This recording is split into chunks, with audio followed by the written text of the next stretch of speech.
আমি রাষ্ট্রীয় একটি সম্পদ দিয়ে শরীরের পোশাক পরিধান করছি, এটা আমার কাছে আরো গর্বের বিষয়, আমি আরো উৎসাহ পেয়েছি। মালিক ভাই যদি পারে তাহলে আমরা নারীরা কেন পারবো না? এরকম হাজার হাজার শত শত নারী আছে যারা কিছু করতে পারে না।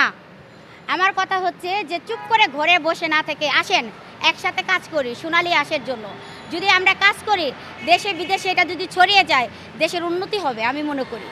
আর সোনালী হাঁস এমন একটা জিনিস পাটপূর্ণ, যে কোনো পোশাক হোক তৈরি হোক এর মধ্যে যদি একটু কারুকাজ করা হয় আমার মনে হয় ভালোই চলবে।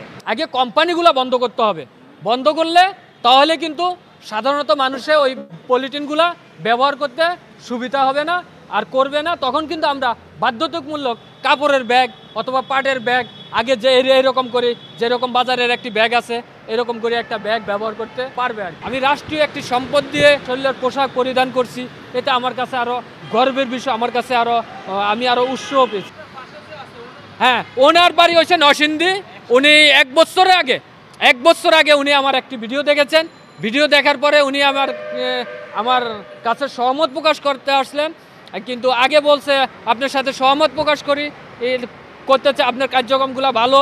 তা আমি ওনাকে বললাম আমার সাথে সহমত প্রকাশ করলে তো মুখী হবে না। আমাকে তো অনেকে বলে ভাই ভালো উদ্যোগ, কিন্তু ভালো উদ্যোগ বইলা বাজারে গিয়ে একটি ওই যে প্লাস্টিকের পলিথিনে করে বাজার করে।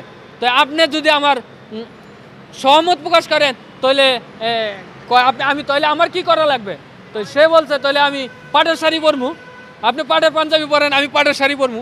তাহলে সে সহমত প্রকাশ করতে আইসা কিন্তু পাটের শাড়ি পরে আসলো আর কি। ভাই সরকার হলো জনগণের আর জনগণ হলো সরকারের। সরকার যদি পাটের উপরে ভালোভাবে নজর দেয় তাহলে আমি মনে করব ওই কাপড়ের মতো কিন্তু এই পাটের পোশাক কিন্তু তৈরি করা সম্ভব।